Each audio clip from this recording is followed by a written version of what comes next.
Hello, first graders, and welcome to your reading job for today. Today, you are going to be reading with me through your Green Journeys book. So if you do not have it yet, pause the video and go get your Green Journeys book. All right, boys and girls, now that you have your Green Journeys book in front of you, we are going to open up to this week's story. So flip until you find pages 42 and pages 43 for this week's story. All right, boys and girls, now that you have your books in front of you, we can get started. Our target skill for today is I can use illustrations and details in a text to describe characters. Alrighty, boys and girls, what does this mean? We are going to use the pictures from our story and the details that the author told us from our text or our story to describe the characters in the story, to tell about the characters in the story. So, boys and girls, some things we need to know first. What is a character? Characters are the people and animals in a story. Take a look down at your book in front of you. Do you see some of the characters in the pictures? Do we have people and animals in this story? We do. We have both. Another thing we're going to be taking a look at, boys and girls, is realistic fiction. That's $1 million word. Can you say it? Realistic fiction. We've talked a little bit about this already. Realistic fiction is a made-up story that could happen in real life.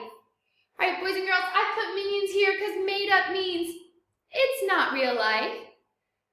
So, realistic fiction is a made up story, but it could happen in real life. And here I put a picture of Miss Michaela and myself to show you real life exists around us, right? So this story could happen, but we don't know that it did. Another thing we get to look at today, boys and girls, is text evidence. You say it, text evidence. When we're looking at text evidence, you get to be a reading detective. So get out your spy glasses, reading detectives, because text evidence are clues in the words and pictures that help you understand the story. All right, boys and girls, text evidence are clues or things that we can make a smart guess about that we figure out from the words and the pictures in our story to help us understand it better. So tap your brain, say, ting, like a light bulb going off in your brain. If you understand it, you might ping, the light bulb might go off. So, to help us ping, understand our story. Today, boys and girls, we are going to be looking at the characters in our story. And we are going to try to ping, understand the characters in our story. All right, detectives, are you ready? This is a reading superpower that we get to use today. So, this first page of our story, flip to this page. Pop has come in. Look, he is wet. Tim and Rip ran to him. So, boys and girls, we are going to try to understand more about Pop. We're going to try to understand more about Pop in this story. So from these two pages, what do we know about Pop? Well, we're going to write it down. So, on this chart, we have our character, Pop. And his actions, or the things that he does in the story, can give us clues about Pop. So, we learned Pop comes to Tim's house and he is wet. He is happy to see everyone. How do I know he is happy to see everyone? Look closely at the picture, because did the story tell us Pop was happy to see everyone? It didn't, did it? I used my picture power, boys and girls, to say, look, Pop was smiling when he came in from the rain, even though he was all wet. He must be happy to see everyone. So now let's investigate Pop some more. Tim, Rip, and Pop have fun. Tim had to go to bed. What do we learn about Pop from these pages, boys and girls? Use your picture power and look for text evidence.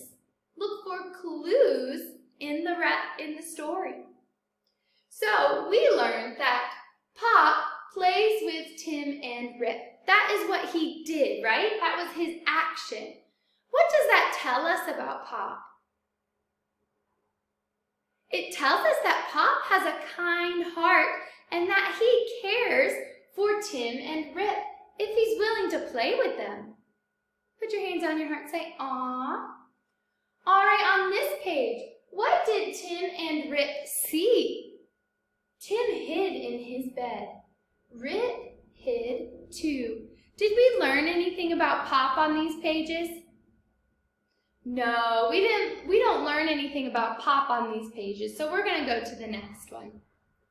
Look what Pop had for Tim. Tim had a sip. Pop had a hug for Tim. He had a hug for Rip too. What did we learn about Pop on these pages, boys and girls? Well, so now we've got a big list about all the things we know about Pop. On those 2 pages, Pop's actions, what he did, was give Tim a drink of milk.